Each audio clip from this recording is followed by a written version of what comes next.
Совсем скоро в Steam и для Xbox выходит Mecha Break. Free-to-play онлайн-игра, которая даст шанс каждому ощутить себя пилотом огромного многотонного робота, который несет на себе невероятно мощный арсенал. Да, прямо как в вашем любимом аниме. Вставьте сюда картинку любого аниме, которое пришло вам в голову первым, я не знаю. И ведь выбор мех на старте реально впечатляет, и каждый с уникальным стилем игры. Но обо всем по порядку. For my English-speaking audience, I have prepared subtitles for you. 23 июня прошел второй стрим с участием генерального продюсера проекта Криса, в ходе которого он рассказал нам еще больше информации о том, что ждет нас уже 1 июля. А именно, нулевой сезон под названием «Огненный дождь», еще 2 новых страйкера, 5 новых карт и ребаланс ряда других страйкеров на основе обратной связи, которые они собрали в ходе 2 бета-тестов в феврале и марте этого года. Для начала коротко о том, чем нас порадовали разработчики на предыдущем стриме, который прошел 9 июня.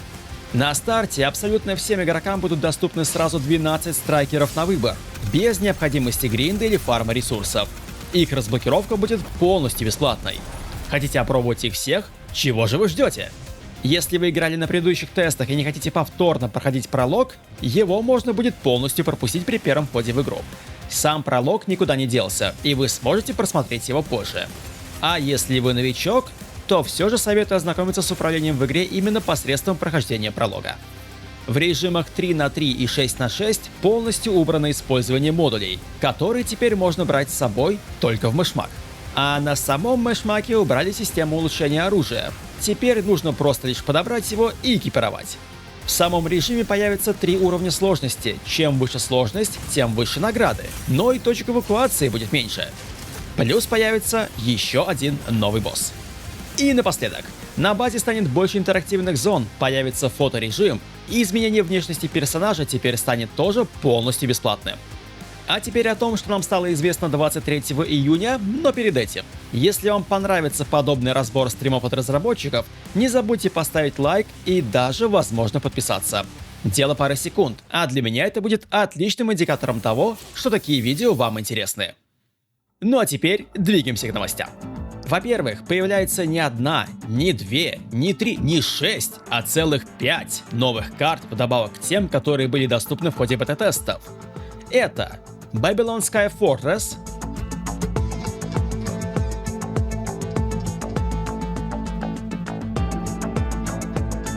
Poseidon Armory,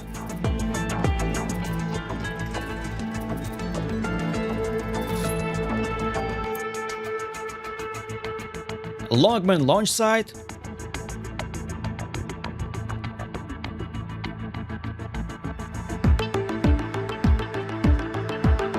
Vigil Imbrium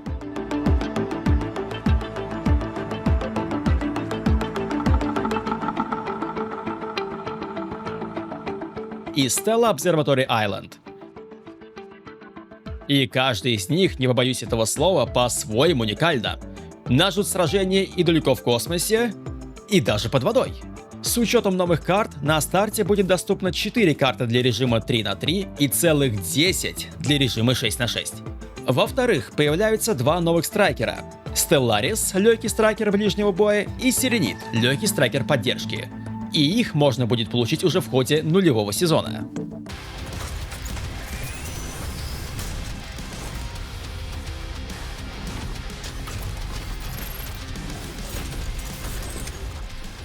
Это Stellaris, страйкер ближнего боя, который вооружен клинком, наносящим прямой физический урон по цели, полностью игнорируя ее жидкую броню.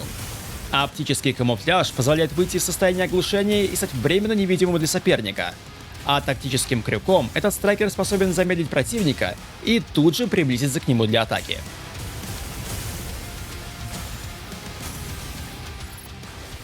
Атаки ближнего боя можно соединять в комбо, которые не только обездвижат соперника, но еще и позволят нанести сокрушительный урон за короткое время.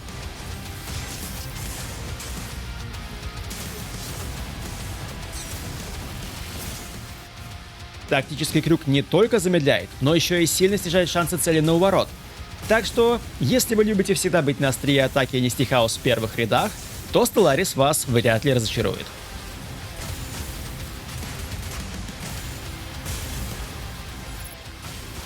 Но что насчет Серенита?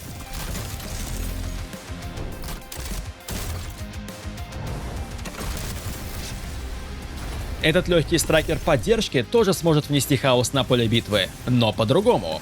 Оснащенный лазерной пушкой, он наносит прямой энергетический урон, заряды которой при прямом попадании частично пробивают жидкую броню. А если нужно, может запросить огневую поддержку с орбиты.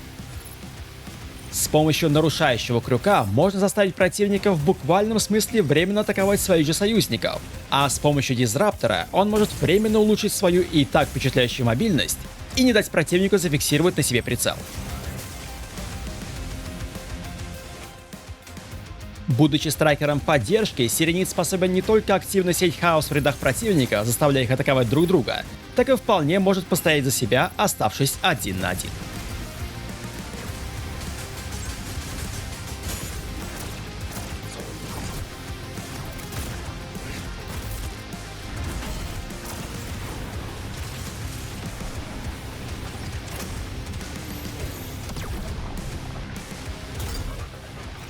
Но вернемся к новостям. В-третьих, в честь запуска игры в ходе нулевого сезона можно будет получить сразу целый ряд наград. За приглашение друзей в игру по реферальной ссылке можно будет получить вот такие специальные эмблемы. Чем больше друзей было приглашено и чем больше из них зарегистрировалось и создало персонажа, тем более эффектная будет эмблема. Сама эмблема может использоваться неограниченное число раз после получения, так что вы сможете украсить ею хоть каждого страйкера, который будет у вас на базе. А если вы еще и будете играть вместе в команде, то бонусом к этому будет идти еще и дополнительная кастомизация в виде уникальных дизайнов для страйкеров и других приятных бонусов. После релиза игры у вас появится шанс встретить в боях самого Криса, генерального продюсера проекта.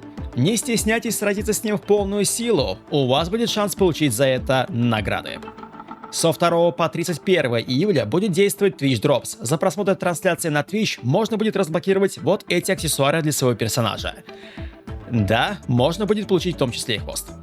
В-четвертых, официально объявлено о работе над аниме по вселенной Mecha Break. К сожалению, пока без подробностей касаемо даты релиза или же того, какая студия работает над этим аниме, но чтобы было не так скучно ждать, Season Games уже приготовили для нас серию короткометражек, которые будут выходить уже после релиза игры. В-пятых, хоть и на старте не будет версии игры для PlayStation 5, разработчики уже пообещали, что такая версия будет, а дате выхода станет известно позднее. И, наконец, в ходе нулевого сезона при открытии так называемых Supply Crate у вас будет шанс заполучить дополнительные элементы кастомизации, такие как уникальные скины для арсенала одного из 6 роботов, дрон экстренной поддержки для Пинаки, тяжелый боевой топор для Велкина, реактивное крыло поддержки для Люмина, копье для Пантеры, боевая алебарда для Элиснес и для формы воздушной атаки для Скайрейдера.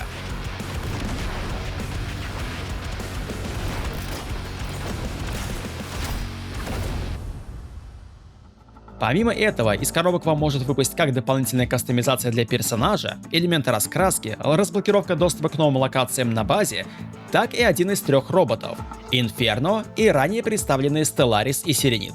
А если уж совсем повезет, то вам выпадет ваучер на получение физического макета Фалькона.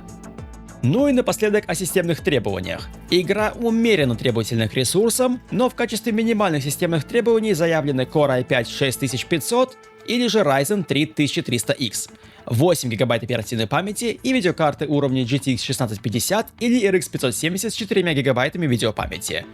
Ну и плюс 60 ГБ свободного места, желательно на SSD. В случае же с рекомендованными системными требованиями планка повышается до Core i7 10700K, Ryzen 7 5700X 3D, 16 ГБ оперативной памяти и видеокарты уровня RTX 3060, RX 5700 XT или ARC B580 с 6 ГБ видеопамяти. Так когда же состоится релиз игры? По планам разработчиков, запуск серверов произойдет 1 июля в 9 часов вечера по тихоокеанскому времени. В Китае в это время будет полдень 2 июля, а по Москве это будет 7 часов утра. Так что готовьтесь. На этом у меня пока что все. Заряжайте пушки, пристегивайте ремни и готовьтесь к драйвовому экшену в Mecha Break уже с 1, ну или со 2 июля, смотря какой у вас часовой пояс. А у микрофона был Multiply. Спасибо, что досмотрели до конца и до новых встреч!